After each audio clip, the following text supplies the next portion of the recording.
Bonjour, je m'appelle Emmanuel Cosgrove, directeur de l'organisme Écohabitation. Aujourd'hui, je veux vous parler de revêtement.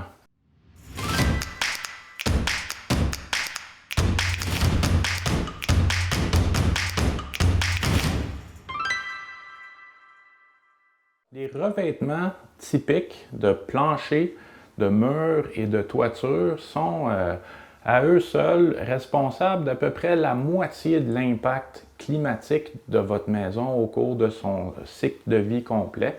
On parle d'environ 60 ans. Et quand on met des bardeaux d'asphalte et qu'on met des planchers non durables comme du plancher stratifié ou du tapis et du gyps du côté mur, on va avoir un cycle de remplacement très fréquent, ce qui génère beaucoup de déchets et qui va avoir un grand impact climatique parce que les déchets qui se décomposent créent des gaz à effet de serre. On parle d'à peu près 41% des déchets au Québec qui proviennent des matériaux de construction, de rénovation des bâtiments. Donc, à la longue, c'est vraiment primordial au Québec de penser à ces matériaux de revêtement. Ce n'est qu'une mince couche en surface de votre maison, mais c'est de première importance sur le plan environnemental. Maintenant, je veux vous parler des planchers. Les planchers sont parmi les dépenses importantes d'une maison, surtout quand on opte pour des produits non durables qu'on va devoir remplacer souvent. Si on fait l'étude, comme Écohabitation a fait, on peut calculer le coût d'opération d'un plancher, qui n'est pas le même calcul que le coût d'achat d'un pied carré de plancher.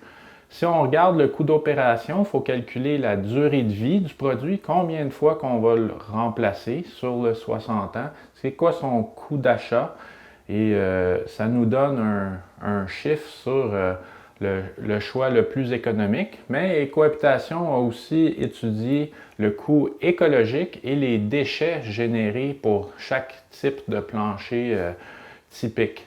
Et pour en conclure sur des choix écologiques qui sont vraiment beaucoup plus durables et au long terme, beaucoup plus économiques. Si on regarde le plancher stratifié qu'on estime changer 3 fois en 60 ans, le coût d'opération va être de 28 du pied carré sur 60 ans. Si on regarde le liège, par exemple, on parle de 21 donc pas mal moins cher. Le marmoléum, 20 et le bois franc pré-huilé, qu'on va entretenir avec de l'huile, on parle de 10 Donc, les choix plus écologiques sont également plus économiques au long terme. On veut vraiment éviter les planchers de bois stratifiés, des planchers clics ou flottants. On veut aussi éviter le tapis qui est très difficile à recycler et le vinyle également en tuile ou en rouleau. Et le bois franc est très bien, mais on veut éviter le bois tropical où on coupe des forêts tropicales quand on peut très bien utiliser les bons bois francs d'ici. Maintenant, pour vous parler des solutions qu'on aime. Voici ce qu'on va vous proposer comme plancher écologique et durable. Alors, on va commencer avec le bois franc pré-huilé. Le bois franc est souvent cloué parce que ça vient en épaisseur de 3/4 de pouce et ça va être un produit qui peut durer aussi longtemps que la maison. Et le bois est à très faible impact environnemental. Un autre lié au bois, c'est le liège qui va être provenir d'un arbre qu'on n'a pas à couper parce que c'est l'écorce qu'on peut récolter régulièrement. Et c'est très souple et ça s'adapte à pas mal tous les types de planchers ou de sous-planchers, même aux endroits qui peuvent recevoir être plus humides parfois, comme les sous-sols. Il y a aussi le marmoléum qui a des propriétés semblables au liège, mais va être extrêmement résistant à l'usure. Et c'est issu de toute une série de produits naturels et donc ne va pas nuire à notre qualité d'air non plus.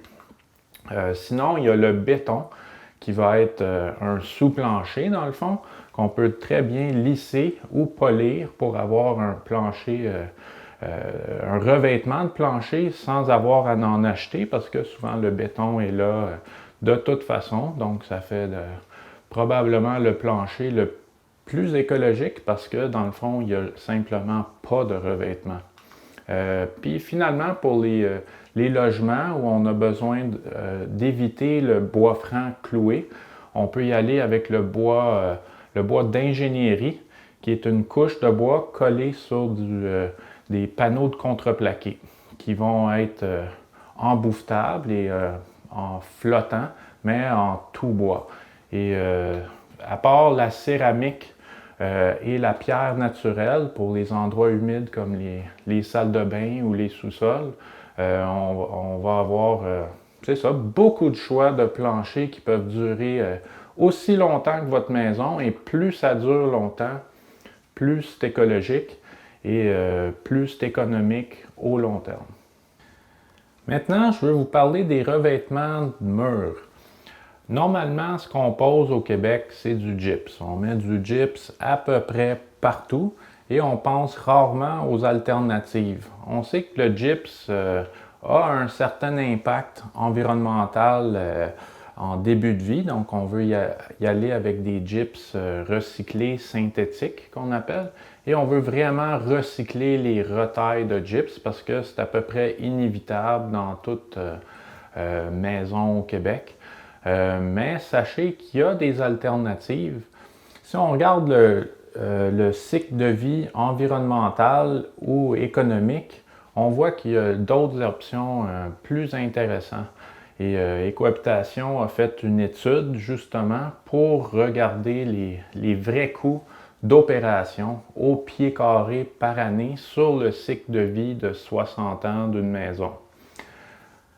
Comme résultat, on voit que au même prix de départ, à peu près 2,20 $ du pied carré, les trois revêtements de murs qu'on a comparés, soit le gyps, le lambris de bois ou le bois embouffeté et le contreplaqué, vont être assez équivalents au niveau de leur coût d'installation au départ.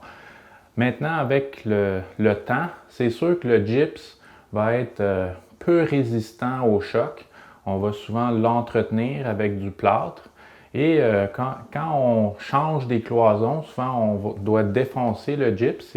Ce n'est pas réutilisable, donc ça s'en va au dépotoir. Ce qui fait que le gyps, comme revêtement de mur, va générer quand même beaucoup de déchets, tandis que le bois peut être décloué et réinstallé ailleurs dans la maison. Maintenant, pour regarder les alternatives, le lambris va être un revêtement de mur très, très résistant. On parle souvent de planches de bois résineux, du pin ou de l'épinette, du 1/6 embouffeté, qu'on peut laisser bois naturel ou le huiler, ou sinon on peut peindre avec une peinture opaque également. Et ça peut être s'adapter à tous les styles. Sinon, il y a aussi comme alternative le contreplaqué qui va être composé de couches de bois franc d'habitude, du tremble, avec un revêtement, un plaquage d'érable ou de chêne, du bois de notre choix finalement. Et ça va faire un excellent revêtement de mur, très résistant au choc, qui peut donner toutes sortes de styles selon ce qui est cherché comme finition intérieure d'une maison. En conclusion, je crois que vous avez compris qu'il existe des alternatives au gyps qui vont être plus économiques et plus écologiques au long terme. Et il faut y penser lors de notre prochaine construction ou rénovation. Maintenant, je veux vous parler des toitures en pente. On sait que le bardeau d'asphalte domine complètement le marché des toitures en pente. Pourquoi? C'est moins cher que toutes les autres alternatives. Écohabitation a fait une étude pour faire le point sur les vrais coûts, les coûts d'opération qu'on appelle. Et ça, c'est le coût au pied carré par année sur la vie de 60 ans de notre maison. Et quand on fait le vrai comparatif, vous allez être surpris par les résultats. On sait qu'en analyse cycle de vie environnementale, le métal va avoir un certain coût écologique, mais en tout et partout, on sait que le bardeau d'asphalte va avoir 2 fois plus d'impact environnemental. Pourquoi? Ce n'est pas seulement comment le matériau est fabriqué, mais c'est aussi les déchets qui vont être générés, parce que pour une tôle qui peut durer 60 ans, on va passer environ 3 générations de bardeaux d'asphalte. Et ces 3 générations-là vont coûter aussi très cher financièrement parce qu'on va remplir des conteneurs pleins de déchets qu'on doit payer et on doit payer des entrepreneurs pour le remplacement. Donc, si on regarde les vrais coûts au pied carré au long terme, une toiture en feuille, en tôle métallique, va nous coûter à peu près 10 $ du pied carré sur la vie de la maison. Si on regarde le bardeau d'asphalte avec les 3 remplacements, on parle d'un coût de 35 $ du pied carré. Donc, quand on parle du surcoût d'une toiture métallique qui est de l'ordre d'environ 40% à l'installation, faut penser vraiment au coût récurrent des produits non durables. Donc, la tôle va être vraiment un excellent choix. Il y a aussi des tôles qui viennent en bardeaux qu'on peut clouer, comme on clouerait des bardeaux d'asphalte. Il ne faut pas oublier qu'il existe des revêtements de toiture comme le bardeau de cèdre, des revêtements en bois. Et ça va être aussi un produit très, très durable, sans entretien.